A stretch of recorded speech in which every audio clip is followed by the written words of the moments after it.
দক্ষিণখানে তালাকপ্রাপ্ত স্বামীর ছুরিকাঘাতে গৃহবধূ নিহত। ফিনিক্স পাখির মতো বারবার জেগে উঠেছে বিএনপি, বললেন ফখরুল। দেশে আবারও কালো মেঘ জমছে, বললেন অনিন্দ্য ইসলাম অমিত। এতক্ষণ শুনছিলেন শিরোনাম, এখন বিস্তারিত। রাজধানীর দক্ষিণখান দেওয়ানবাড়ি এলাকায় হৃদয় বিদারক এক হত্যাকাণ্ডের ঘটনা ঘটেছে। তালাকপ্রাপ্ত স্বামী মাসুদের ছুরিকাঘাতে আকলিমা আক্তার নিহত হয়েছেন। ঘটনাটি ঘটে সোমবার দিবাগত রাত 8:30টার দিকে। গুরুতর আহত অবস্থায় স্বজনরা তাকে প্রথমে কুয়েত মৈত্রী হাসপাতালে এবং পরে ঢাকা মেডিকেল কলেজ হাসপাতালে নিলে চিকিৎসক তাকে মৃত ঘোষণা করেন। নিহত আকলিমার মেয়ে শেখ সাইরি জানিয়েছেন, পারিবারিক কলহের জের ধরেই এই হত্যাকাণ্ড ঘটে। মাসুদকে বিদেশে পাঠাতে নিজের অর্থ ব্যয় করেছিলেন আকলিমা, কিন্তু পরে স্বামীর দায়িত্ব এড়িয়ে চলে যায়। দেশে ফিরে 4-5 মাস আগে তাকে তালাক দেন আকলিমা।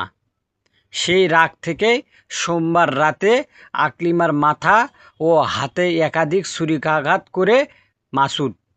এই ঘটনার পর এলাকাবাসী মাসুদকে আটক করে পুলিশের হাতে তুলে দেয়। নিহত আকলিমা আক্তার নোয়াখালীর চাটখিল উপজেলার মৃত রফিকুল্লার মেয়ে।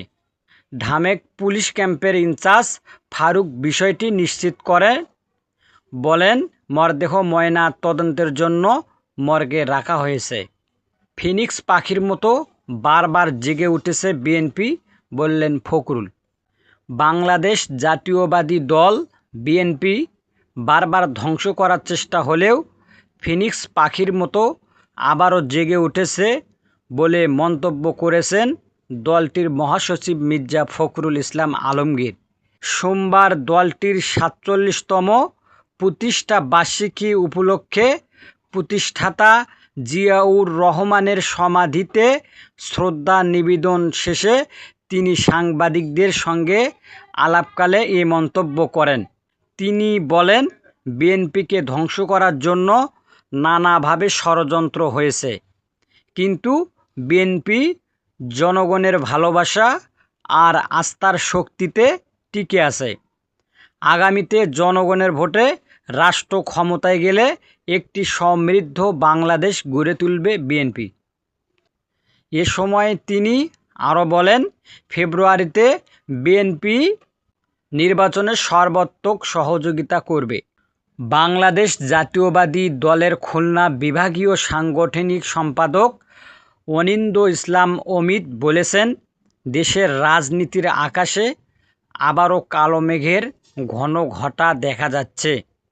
সোমবার বিকেলে যশোর টাউন হল মাঠে বিএনপির ৪৭তম প্রতিষ্ঠা বার্ষিকী উপলক্ষে আয়োজিত এক সমাবেশে তিনি এ কথা বলেন। অনিন্দ্য ইসলাম অমিত বলেন, একটি গোষ্ঠী নির্বাচন বানচালের ষড়যন্ত্র করছে। তারা চায় না জনগণের ভোটাধিকার ফিরে আসুক। আওয়ামী লীগের মতো তারাও বিএনপিকে ভয় পাচ্ছে।